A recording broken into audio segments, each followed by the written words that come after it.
दोस्तों, आज के डायलॉग में आप सबका स्वागत है। हमारे साथ आज के इस शो में हमसे जुड़े हैं डॉक्टर ओम श्रीवास्तव, जो कि जसलोक और रिलायंस हॉस्पिटल मुंबई के संक्रामक रोगों के विशेषज्ञ हैं। डॉक्टर श्रीवास्तव, आपका स्वागत है। नमस्कार। डॉक्टर श्रीवास्तव, हाल में एक के बाद एक 3 वैक्सीन मेकर्स ने अपनी सफलता के बारे में हम लोगों से शेयर किया है। तो उसको लेकर लोगों में काफ़ी सारी उत्सुकता है, क्योंकि एक तो कोविड अभी गया नहीं था कहीं से भी, और दूसरे सेकेंड वेव काफ़ी सारे देशों में आनी शुरू हो गई है। भारत देखें या अमेरिका देखें या इंग्लैंड देखें, तो इसको लेकर लोगों को ये लग रहा है कि शायद ये वैक्सीन हमको फटाफट मिल जाएगी। कुछ लोगों को ये लग रहा है कि शायद ये वैक्सीन जल्दीबाजी में बना रहे हैं और शायद ये इतनी इफेक्टिव ना हो। तो बहुत सारे सवाल हैं, और ये 3 वैक्सीन क्या हैं, तीनों में क्या डिफरेंस है, ये भी थोड़ा सा कन्फ्यूजन है लोगों को। तो हम चाहते हैं कि सबसे पहले हम एक छोटा सा प्रेजेंटेशन है वैक्सीन्स के बारे में, उससे हम शुरुआत करेंगे। कुछ स्लाइड्स हैं। तो कोविड-19 के अगेंस्ट 3 वैक्सीन कैंडिडेट जो अभी आए हैं हाल में, जिन्होंने अपनी सफलता के बारे में चर्चा की है, वो ये 3 वैक्सीन है। एक है फाइजर बायोएनटेक की, दूसरी है मॉडर्ना की, और तीसरी है ऑक्सफोर्ड की। फाइजर और जो बायोएनटेक वैक्सीन है वो एक mRNA वैक्सीन है, जिसमें करीब करीब 40,000 पार्टिसिपेंट उन्होंने ट्रायल में लिया है, और उसमें से 94 लोगों को कोविड हुआ है वो वैक्सीन लेने के बाद। इस वैक्सीन को 90% इफेक्टिव बताया जा रहा है दूसरे डोज के बाद, और ऐसा माना जाता है कि 50% के ऊपर अगर इफेक्टिव है तो वो यूज़ के लिए उसका अप्रूवल मिलता है। इस वैक्सीन के साथ बस एक नेगेटिव बात है कि इसको स्टोर करने के लिए -70 डिग्री सेंटीग्रेड की ज़रूरत होती है, जो आम तौर पर हर जगह उपलब्ध नहीं होती है। और वैक्सीन मेकर्स ने ऐसा कहा है कि हम 50 मिलियन डोज इस साल के अंत तक बना सकते हैं। इसकी जो कीमत होगी वो भारतीय में, अगर हम देखें भारतीय मुद्रा में, तो करीब करीब 1500 रुपए है। फिर है मॉडर्ना वैक्सीन, ये भी mRNA बेस्ड वैक्सीन है। इसमें करीब करीब 30,000 पार्टिसिपेंट उन्होंने फेज 3 ट्रायल में लिए हैं, जिसमें से 95 लोगों को कोविड हुआ है सिम्टोमेटिक, और इस वैक्सीन को 94.5% इफेक्टिव बताया जा रहा है। इसको स्टोर किया जा सकता है नॉर्मल रेफ्रिजरेशन पे, और इसको डाइल्यूशन की ज़रूरत नहीं पड़ती है। डायरेक्ट ये वैक्सीन जो बन के आएगा फॉर्मूला, वो डायरेक्ट लोगों को लगाया जा सकता है। वैक्सीन मेकर का ऐसा कहना है कि 20 मिलियन डोज वो इस साल के अंत तक बना सकते हैं। इसकी जो कीमत होगी भारतीय रुपयों में करीब 2700 रुपये बताई जा रही है। और फिर तीसरी है ऑक्सफोर्ड एस्ट्राजेनेका की जो वैक्सीन है। ये एक एडिनोवायरस, जो कॉमन कोल्ड का वायरस है, उसको मॉडिफाई करके उसका जो ये स्पाइक प्रोटीन है, जो हम ये वायरस में देखते हैं स्पाइक्स हैं, इसके प्रोटीन को इंसर्ट करके उन्होंने वैक्सीन बनाई है। और इसमें एफिकेसी की अगर बात करें तो इसको अभी जब इन्होंने 2 शॉट्स दिए तो 62% ये वैक्सीन इफेक्टिव बताई गई, और जब इन्होंने इनिशियल डोज को आधा कर दिया तो इफेक्टिविटी बढ़ गई, 90% हो गई। तो ये एक थोड़ी सी सरप्राइजिंग बात लोगों को लग रही है कि कम डोज पर ज़्यादा इफेक्टिव है। इसको भी नॉर्मल रेफ्रिजरेशन पर स्टोर कर सकते हैं। बहुत सारी कंट्रीज में इसका मैन्युफैक्चरिंग ऑलरेडी प्लान में है, इंडिया में भी हो रहा है, और इसकी कीमत बाकी दोनों अगर हम वैक्सीन की तुलना में काफ़ी कम है, 1000 रुपये बताई जा रही है। तो कॉस्ट के हिसाब से अगर हम देख रहे हैं तो ऑक्सफोर्ड वैक्सीन ठीक लग रही है। लॉजिस्टिक के हिसाब से मॉडर्ना एंड ऑक्सफोर्ड दोनों ही ठीक लग रही है। तो फिर दिक्कत क्या है? अब इसमें कुछ पेच हैं छोटे छोटे, जैसे कि अभी अगर ये वैक्सीन अप्रूव भी हो जाती है इतनी सक्सेस के बाद, तो शुरुआत में ये इमरजेंसी यूज के लिए होगी, यानी कि कुछ सिर्फ हेल्थ वर्कर्स को दी जाएगी, और ये ट्रायल के तौर पे होगी। दूसरी बात है कि फेज 3 ट्रायल इन तीनों वैक्सीन का, और बाकी भी जितनी वैक्सीन वर्ल्ड में बनाई जा रही हैं, उसमें भारत की अपनी कोवैक्सीन भी है जो भारत बायोटेक बना रहा है, ये सबके फेज 3 ट्रायल्स अवेटेड हैं। और फिर तीसरा पेच ये होगा कि जो हमको और भी एडिशनल ट्रायल्स की जरूरत पड़ेगी, जहां पर हम ये बता सकें या ये जान सकें कि ये वैक्सीन कैंडिडेट बच्चों में या प्रेग्नेंट महिलाओं में या और भी जो डिफरेंट ग्रुप्स हैं उसमें ये कितना कारगर है। तो इसमें इस पर ही हम चर्चा करने के लिए डॉक्टर साहब से आज हम बात कर रहे हैं। डॉक्टर साहब, सबसे पहला सवाल ये है कि ऐसा माना जाता है कि किसी भी वैक्सीन को डेवलप करने में 2 से 3 साल का वक्त लगता है, क्योंकि कई सारे फेज में ट्रायल्स होते हैं, उसके बाद भी एडिशनल ट्रायल्स होते हैं, और फिर कहीं जाके ये मार्केट में आती है, जैसा कि हमने पास्ट में देखा कई वैक्सीन को तो इससे भी ज़्यादा वक्त शायद लगा है, जैसा कि डॉक्टर्स बताते हैं। ये वैक्सीन मुझे लगता है कि ये 8, 9, 10 महीने में सभी वैक्सीन बताया जा रहा है कि ये सक्सेसफुल हैं। तो are we cutting the corners? So, once again, Kanchanji, good morning, and good morning to all your viewers. Are we cutting the corners? देखिए, जैसे आपने खुद ही बताया है कि वैक्सीन को बनने में कम से कम 5 साल लगता है और कुछ वैक्सीन को करीब 10 साल लगता है। अगर जो सारा प्रोसेस इतने कम समय में कंप्रेस हो जाता है, तो एक चीज की संभावना हमेशा रहती है कि कोई एक मेजर स्टेप कहीं मिस तो नहीं हो गया है। ये पहली बात है। दूसरी बात, ये जितने फिगर्स बताए जा रहे हैं कि इतने पेशेंट्स पर ये ट्रायल किया गया है, ये सारे हम लोगों को वैक्सीन एक बार रिलीज हो जाएगा, उसके बाद कम्युनिटी में जब दिया जाएगा, तो उसमें क्या असर होता है वो देखना होता है। और उसका जो फिगर है वो शायद हम लोगों को 2, 3, 4 महीने में मिल जाएगा। लेकिन वो जो फिगर्स हैं कि इन पेशेंट्स को इस वैक्सीन से फर्क पड़ा, तो वैक्सीन देने के 4 महीने के अंदर तो मालूम नहीं पड़ता है कि वैक्सीन इफेक्टिव है कि नहीं है। वो असर लगता है करीब साल भर, 2 साल, 3 साल। तो ये जो पोस्ट मार्केटिंग ट्रायल है, उसके जो रिजल्ट्स हैं, उसको पीयर रिव्यू कराना पड़ता है। आप ये बताइए कि ये आपका, समझिए कोई एक मॉलिक्यूल है, आपने बताया कि ये इतना इफेक्टिव है, वो डेटा आपने एक साइंटिफिक प्लेटफॉर्म पे प्रेजेंट किया, दैट इज पीयर रिव्यू। वो पीयर रिव्यू के बाद ये होता है कि हाँ, आप जो कह रहे हैं बिल्कुल सही है और ये इस तरीके से काम कर सकता है।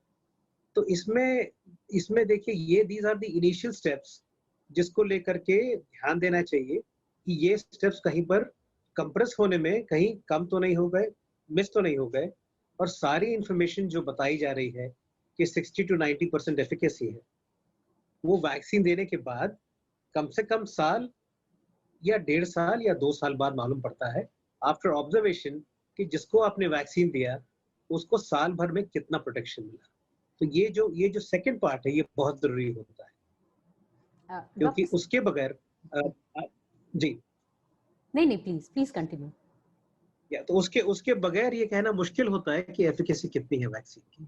That is the first thing. The second thing is, क्या एक वैक्सीन सारे स्ट्रेन्स को सेम इफेक्ट देगी? आप खुद देख लीजिए कि जो स्ट्रेन्स इस समय नॉर्थ इंडिया में है, दिल्ली में है, राजस्थान में है, गुजरात में है, जहां पर सबसे ज्यादा नंबर्स एकदम से बढ़ गए हैं, उन जगहों पर क्या वही स्ट्रेन है जो समझिए बंबई में है या तमिलनाडु में है? तो देर आर दो states which are having a different kind of presentation with COVID at this time. तो वो they are probably having a different strain. तो ये जो वैक्सीन है जो हम लोग बता रहे हैं, ये क्या, is it going to be as effective in all these strains? ये this is something to be kept in mind. Third thing is, ये जो मैसेंजर आरएनए की जो टेक्नोलॉजी है, जो फाइजर या ऑक्सफोर्ड की है, ये जो मैसेंजर आरएनए की जो टेक्नोलॉजी है, दिस इज ब्रांड न्यू। इसमें होता यह है कि जो मैसेंजर आरएनए दिया जाएगा वायरस के पार्टिकल के साथ, वो आप जो पेशेंट है जिसको दिया जाएगा, वो उसका आरएनए का सिग्नलिंग इरिवर्सिबली प्रोग्राम कर देगा। मतलब उसकी बाकी सारी जिंदगी उस प्रोग्राम से अलग वो आरएनए कुछ कर नहीं सकता है। इसके कई इम्प्लीकेशंस हैं। इसमें कई सारी बीमारियां हैं जो आपकी अपनी इम्यूनिटी ठीक कर सकती है, जैसे कि कई सारे ऑटो इम्यून डिसऑर्डर्स हैं, कई सारे इन्फेक्शंस हैं जो कि आपकी अपना इम्यून सिस्टम ठीक कर सकता है। आपका जो आरएनए का जो सिग्नलिंग पैटर्न है, एक बार इस वैक्सीन के बाद फिक्स हो गया, उसका क्या कॉन्सिक्वेंस होगा ये हम लोग अभी नहीं जानते। तो दैट्स अ बिग गैप। वो बहुत बहुत महत्व का एक एरिया है जिसके बारे में हम लोगों को ज्यादा अभी नहीं आइडिया है क्या होने वाला है, लेकिन होना चाहिए। तो ये सारी वैक्सीन्स इफेक्टिव होंगी, हाँ मेरे ख्याल से ऑन पेपर जरूर लगती हैं कि इफेक्टिव होंगी। इन रियलिटी उतनी इफेक्टिव होंगी क्या? होनी चाहिए। तो और वो जो रियलिटी है, उसका जो इवैल्यूएशन का टाइम पीरियड है, जो प्रोसेस है, वो जरा सा लंबा है। ये सारी चीजें समझ करके वैक्सीन लेने की तैयारी करनी चाहिए। डॉक्टर साहब, बहुत इम्पॉर्टेंट आपने बात कही कि mRNA, अगर मैसेंजर RNA को एक बार हमने एक सिग्नल दे दिया तो वो शायद हमेशा वो सिग्नलिंग उसी हिसाब से होगी। ये एक बहुत इम्पॉर्टेंट बात कही। और दूसरी बात आपने कही स्ट्रेन्स को लेके, तो ऐसा मतलब अभी जो वैक्सीन्स बन रही हैं वो सब क्या एक ही स्ट्रेन को लेके बनी है, मतलब, और ये वो सारे स्ट्रेन एक ही हैं या तीनों के पास अपने अलग अलग स्ट्रेन हैं? नहीं, तो जो जो वैक्सीन बनती है वो यूँ किया जाता है कि जो सबसे कॉमन स्ट्रेन है, जो सबसे ज़्यादा स्ट्रेन लगता है कम्युनिटी में है, उसके बेसिस पर वो वैक्सीन बनती है। हम्म। जैसे मैसेंजर आरएनए के अलावा जो आपने बाकी वैक्सीन्स का नाम लिया, उसमें कुछ वेक्टर वैक्सीन्स हैं, एडेनोवायरस के वेक्टर वैक्सीन्स हैं। हम्म। तो ये सारे स्ट्रेन्स बनते हैं कि सबसे ज़्यादा स्ट्रेन्स कम्युनिटी में कौन से हैं। लेकिन ये स्ट्रेन हमेशा एक सरीखा नहीं रहता है, ये स्ट्रेन चेंज होते रहता है। म्यूटेशन कभी-कभी जिसको हम स्ट्रेन कहते हैं। हाँ जी, जी। तो कभी-कभी जो स्ट्रेन चेंज होते हैं वो बहुत मामूली होते हैं, उनका कोई कॉन्सिक्वेंस नहीं होता। कभी-कभी जो स्ट्रेन चेंज होते हैं, वो घातक होते हैं, बड़े होते हैं। आप न्यूज़ देख लीजिए, आपके दिल्ली के जो ब्यूरो के रिपोर्ट्स होंगे, उसमें जिस किस्म के लोगों की बहुत शॉर्ट टाइम में डेथ हो रही है कोरोना वायरस होने के बाद इस समय मैं शुरुआत की स्टेज की बात नहीं कर रहा हूँ, मैं अभी कह रहा हूँ गए करीब 15 दिन में, उसमें बहुत शॉर्ट पीरियड है। सिम्पटम्स से लेकर के hospitalisation, intensive care, ventilator and death, वो पीरियड बहुत शॉर्ट हो गया है। तो I don't have the scientific evidence about this, but I don't think it is the same strain, पर वो एस्टैब्लिश होना होगा, that will need to be proved. तो ये जो वैक्सीन है, जो अभी बन रही है, क्या ये सारे स्ट्रेन्स को कवर करेगी या नहीं? इसको ये ज़रूरी होता है क्योंकि अगर जो नहीं कर रही है, तो इस वैक्सीन को मॉडिफ़ाई करना पड़ेगा। तो वो भी हो सकता है, ऐसा नहीं कि नहीं हो सकता, लेकिन वो एक ही स्टेज में नहीं होता है। उसको मॉडिफ़ाई करने के लिए थोड़ा-सा सेकंड जनरेशन वैक्सीन्स होती है, third generation, and then a vaccine becomes effective in the community, लेकिन उसको थोड़ा समय लगता है। हम्म। बड़ी अच्छी बात आपने कही कि भाई वैक्सीन बनाना भी एक प्रोसेस है, उसको भी अपग्रेड करते रहना पड़ेगा। डॉक्टर साहब, जैसे कि अभी आप बता रहे थे कि 60% या 90% जो इफेक्टिविटी है, तो कई सारे लोगों में ये कंफ्यूजन है कि कहीं ये वैक्सीन अनसेफ तो नहीं है। मैंने बहुत सारे लोगों को सोशल मीडिया पर ये कहते सुना, और उसमें से बहुत सारे लोग डॉक्टर्स हैं जो कह रहे हैं कि वैक्सीन आएगी तो हमें तो लेना ही नहीं है, क्योंकि हमें नहीं पता कि कितनी सेफ है। तो एक तो हमें सबसे पहले ये बताइए कि जो 60 या 90-95% जो एफिकेसी बताई जा रही है, उसका एक्चुअल मतलब क्या है कि 100 में से 90 लोग वो वैक्सीन कैंडिडेट लगाने से सेफ हो जाएंगे, या हर एक के लिए वो 90 to 95% सेफ्टी है, मतलब लो रिस्क है? ये कहना ज़रा-सा मुश्किल है। ये जो फिगर्स बताए जा रहे हैं, वो ट्रायल के फिगर्स हैं। ट्रायल के फिगर्स और जो एक्चुअल कम्युनिटी में जो फिगर्स होते हैं, उसमें थोड़ा फ़र्क रहता है। तो ये जो फिगर्स बताए जा रहे हैं, ये बड़े अच्छे फिगर्स हैं और बहुत रोबस्ट हैं। लेकिन इनका एक्चुअल ट्रांसलेशन कम्युनिटी में कितना होएगा, ये देखने के बाद ही मालूम पड़ेगा। सेफ्टी देखिए, अगर जो वैक्सीन के जो प्रोसेस में बहुत सारी चीज़ें हैं, जैसे जो प्रिजर्वेटिव्स हैं, वो कई-कई लोगों को उनको रिएक्ट करती हैं। जैसे एक बड़ी वैक्सीन है, मैं नाम नहीं लेना चाहता हूँ। एक बड़ी वैक्सीन है जिसमें जो प्रिजर्वेटिव है, वो एक एंटीबायोटिक है एमिकेसिन करके, और दूसरा प्रिजर्वेटिव उसी वैक्सीन में वो एग योक है। तो ये दोनों चीज़ें बड़े दे आर वेरी कॉमन, बहुत इस्तेमाल किए जाते हैं एज़ प्रिजर्वेटिव्स। लेकिन मेरे कई सारे मरीज़ों को इन दोनों चीज़ों से रिएक्शन हुआ है। ख़ास करके जो लोग प्योर वेजिटेरियन होते हैं, उनको एग योक से नेचुरली रिएक्शन होगा क्योंकि उनका सिस्टम यूज़्ड टू नहीं होता है। कुछ लोग जिनको वो जो ग्रुप है एंटीबायोटिक्स का एमिकेसिन जो अमाइनो ग्लाइकोसाइड्स कहलाता है, उससे एलर्जी होती है।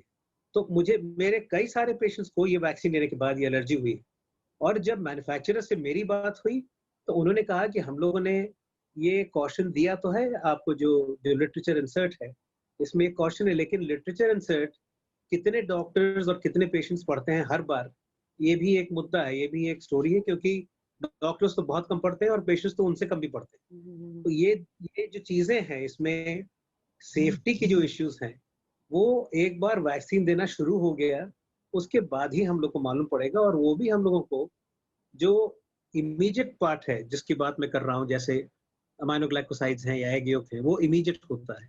लेकिन उसके अलावा जो मैसेंजर आरएनए है, जो आपके इम्यून सिस्टम का रिएक्शन प्रोसेस एक बार फिक्स कर देंगे, उसका कॉन्सिक्वेंस क्या होगा आने वाले 2, 3, 4, 5 साल में, 10 साल में, 20 साल में, ये देखना ज़रूरी है। तो इनके बारे में अभी हम लोगों को अंदाज़ा नहीं है, वो अंदाज़ा लगेगा एक बार वैक्सीन देना शुरू हुआ उसके बाद। हुँ, हुँ। डॉक्टर साहब, ये जो 3 वैक्सीन की हम बात कर रहे हैं और भी जो वैक्सीन कोविड की जो अपने बनने के उसमें है, किसी का भी अभी फ़ेज़ 3 ट्रायल कंप्लीट नहीं हुआ है।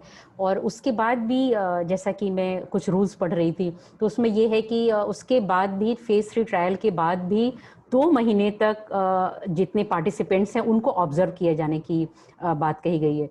तो हम इसको लेके कब समझ सकते हैं कि ये वैक्सीन कब आएगी, और जो आएगी तो सबसे पहले किसको मिलेगी, और फिर आम लोगों को कब मिलेगी? तो इसमें देखिए तीनों जो सवाल आपने पूछे हैं बहुत ज़रूरी है। ये वैक्सीन कब आएगी? मेरे ख़्याल से दिसंबर एंड या जनवरी मिडल के पहले मुझको लगता है किसी को उम्मीद नहीं करनी चाहिए कि वैक्सीन आ जाएगी। वैक्सीन जो सारी वैक्सीन्स अगर एक साथ भी आ गई, तो भी मार्च और मई, जून के पहले अवेलेबिलिटी थोड़ी कम रहेगी। और किसको सबसे पहले मिलेगी? तो देखिए इसमें होता यूँ है कि इतने शॉर्ट पीरियड में जो परमिशंस मिलती हैं वो इमरजेंसी यूज़ के लिए मिलती है।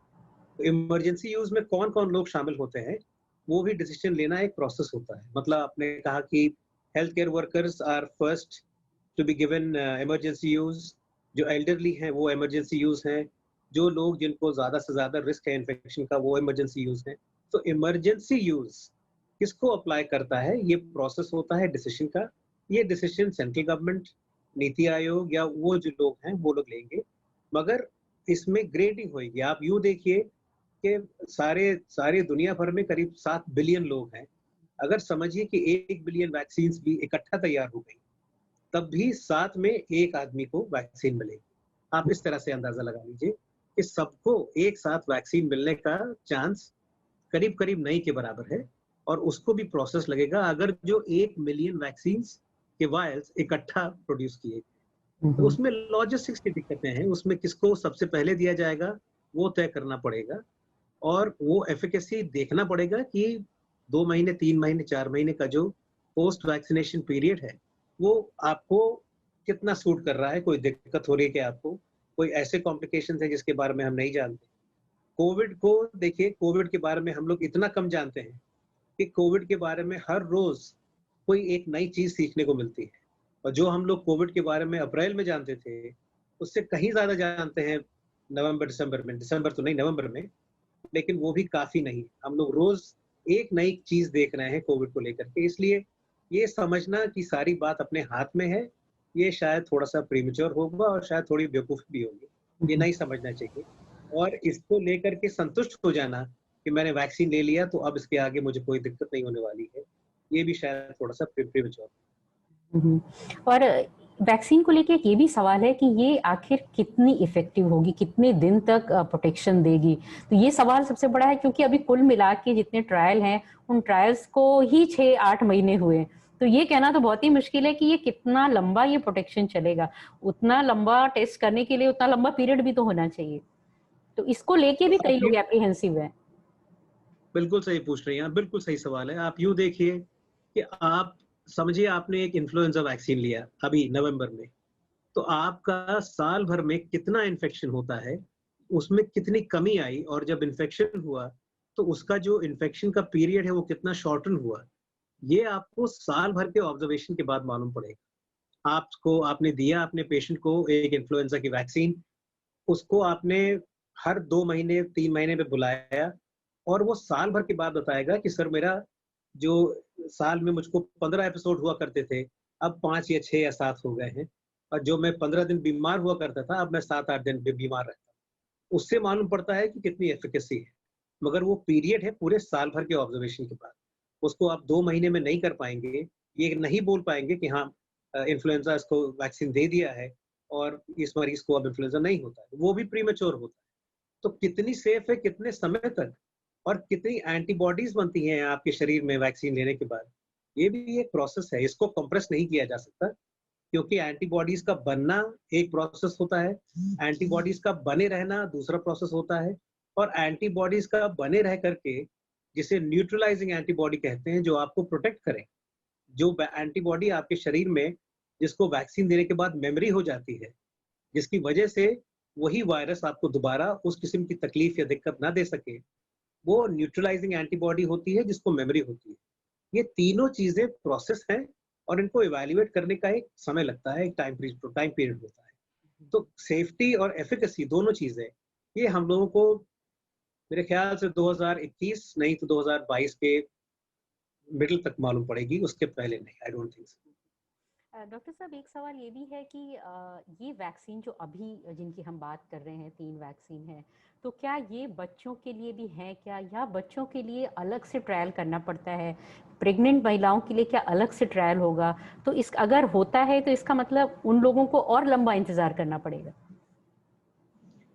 हाँ, मेरे ख्याल से कुछ इन लोगों को रिलीफ जरूर मिलेगी, क्योंकि कुछ सब स्टडीज हैं ऑलरेडी।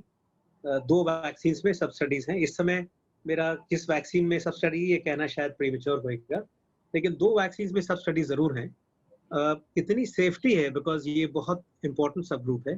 प्रेग्नेंट वुमेन में कोई ऐसी वैक्सीन का एंटरटेनमेंट नहीं हो सकता जिसमें सेफ्टी नहीं हो। तो वो एक सब ग्रुप है जिसको और ध्यान से देख करके उसके बाद रिकमेंडेशन करना पड़ेगा।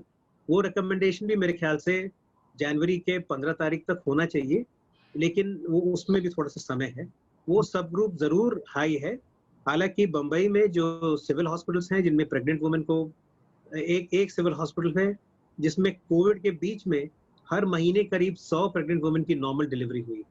तो कोविड का प्रेगनेंसी में और न्यूबॉर्न बच्चों में कितना असर पड़ता है, ये भी मतलब कम है, कम इंफॉर्मेशन है, उसको और ध्यान से देखने की जरूरत पड़ेगी। तो ये जो आप पूछ रहे हैं प्रेगनेंसी के बारे में, इसको this will need more detailed evaluation before you can say कि हाँ ये सेफ है।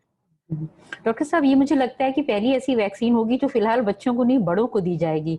तो क्या ये सारी वैक्सीन जो है हमेशा बच्चों के लिए होती है, या बड़ों को, अगर हम नॉन कोविड की बात करें तो क्या बड़ों के लिए भी वैक्सीन होती है क्या, या लेनी चाहिए ये क्या? बहुत नहीं, ये आपने बहुत जरूरी सवाल पूछा है। बहुत आई एम वेरी ग्लैड। देखिए, अडल्ट वैक्सीनेशन इतना निग्लेक्टेड है हर जगह, साहब अपने देश में ही नहीं, हर जगह। मगर कुछ कंट्रीज अडल्ट वैक्सीनेशन पर बहुत जोर देती है, बहुत जोर देती है, क्योंकि वो जो कंडीशंस हैं जो प्रिवेंटेबल हैं, उसमें पेशेंट को और हेल्थ केयर को जितना आराम मिलता है, वो सब्सटैंशियल होता है। वो ऐसा नहीं कि एक दिन बीमारी कम हो जाएगी। तो बहुत सारी ऐसी वैक्सीन हैं जो अडल्ट को लेनी चाहिए। उसके लिए उनको अपने डॉक्टर से बात करनी चाहिए। अडल्ट वैक्सीनेशन, खास करके एक उम्र के बाद अडल्ट वैक्सीनेशन ना लेकर के आप अपना नुकसान ही कर रहे हैं, फायदा नहीं होता उसमें। क्योंकि बहुत सारी बीमारियां जो प्रिवेंटेबल होती हैं, वो ऐसा नहीं है कि वैक्सीन लेने के बाद आपको नहीं होंगी 100%, लेकिन वो इतनी कम हो जाएंगी कि आपको शायद आपको दिक्कत ना दें, जैसे जैसे आपकी उम्र थोड़ी थोड़ी सी बढ़ रही है। Adult vaccination is such a big topic, मगर बहुत ज़रूरी है। आपने जो सवाल पूछा है बहुत इम्पोर्टेंट है, और अडल्ट वैक्सीनेशन के बारे में मैं चाहूँगा किसी वक्त हम लोग फिर से बात करें। डॉक्टर साहब, कुछ कुछ एक रोगों के नाम बता दीजिए जिनकी वैक्सीन अडल्ट्स के लिए है और उन्हें लेनी चाहिए। देखिए, सबसे सबसे कॉमन जो आप सुनेंगे वो इन्फ्लुएंजा है। इन्फ्लुएंजा का जो वैक्सीनेशन है इस समय, जो अपने देश में इस समय अवेलेबल है, वो क्वाड्रिवेलेंट वैक्सीन है। इसके पहले जो वैक्सीन थी वो ट्राइवेलेंट, उसके पहले जो थी वो बाइवेलेंट वैक्सीन है। हर साल पर इन्फ्लुएंजा, आपको ताज्जुब होएगा कि सारी दुनिया में हर साल 500,000 लोगों की डेथ्स होती है because of influenza. 500,000, half a million much है। More than Covid. Much more than Covid, हर साल होती है ये। In the whole world 500,000 people die of influenza, वो जो डॉक्यूमेंटेड है। ठीक है, इसको, this is not a trivial figure. ये कोई ऐसी बात नहीं जिसको लेकर के हंसी मजाक में ये कह दिया जाए कि हाँ ठीक है, थोड़ी सी छींक आ रही थी, खांसी आ रही थी और 7 दिन में ठीक हो गया। उसकी वजह से डैमेज होता है, और जो डैमेज है वो हमेशा रिवर्सिबल नहीं होता है, खास करके जब आपकी उम्र थोड़ी सी बढ़ रही है। इन्फ्लुएंजा एक कॉमन वैक्सीनेशन पॉलिसी है जो हर अडल्ट को अपने डॉक्टर से बात करके ले लेना चाहिए हर साल। और जो जिनका रिस्क जरा ज्यादा है, जो लोग दुनिया भर से बाकी लोग देखते हैं, जैसे जैसे जो पेशेंट्स आते हैं दूसरे देशों से हम लोगों से मिलने के लिए, मैं पर्सनली दिन साल में 2 बार ये इन्फ्लुएंजा वैक्सीन लेता हूँ, क्योंकि वो स्ट्रेन फर्क हो जाता है। दुनिया में हर जगह पर एक ही स्ट्रेन नहीं होता है, तो जिनका रिस्क ज्यादा है इन्फ्लुएंजा के लिए, उनको ये वैक्सीन लेने की और जरूरत पड़ती है। ये एक। दूसरी एक वैक्सीन होती है जो न्यूमोकॉकस वैक्सीन होती है। वो भी एक बहुत मेजर इन्फेक्शन है हॉस्पिटल में, कम्युनिटी में। और न्यूमोकॉकल वैक्सीन, कुछ वैक्सीन, जो एक वैक्सीन है वो आपको 10 साल का प्रोटेक्शन देगी, जो दूसरी वैक्सीन है वो आपको सारी जिंदगी भर का प्रोटेक्शन देगी, अब जो एविडेंस है। उसके अलावा हेपेटाइटिस की वैक्सीन होती हैं। उसके अलावा हेपेटाइटिस में जो इन्फेक्शन होते हैं, जो जो पानी से हो सकते हैं, जिसमें हेपेटाइटिस ए, हेपेटाइटिस ई हुआ, और जो इन्फेक्शन होते हैं जो ब्लड प्रोडक्ट्स या सुई से कंटामिनेटेड से, वो सब प्रिवेंटेबल हो जाता है by by the hepatitis vaccine. अलावा इसके टाइफाइड की वैक्सीन हैं जो इफेक्टिव हैं, काफी इफेक्टिव हैं। और अदर जो कंडीशंस हैं, जैसे ह्यूमन पैपिलोमा वायरस औरतों के लिए, जिसमें कई किस्म के कैंसर्स होते हैं, ये सब प्रिवेंटेबल हैं वैक्सीन लेने की वजह से। इसको लेकर के बहुत जरूरी होता है कि आपके जो भी डॉक्टर हैं वो आपको इसके बारे में राय देते रहें कि आपको इस समय पर ये वैक्सीन लेना चाहिए, और आपको ये वैक्सीन लेने के बाद इतने समय तक आपको प्रोटेक्शन है। हमसे बात करने के लिए बहुत बहुत धन्यवाद डॉक्टर श्रीवास्तव। Thank you.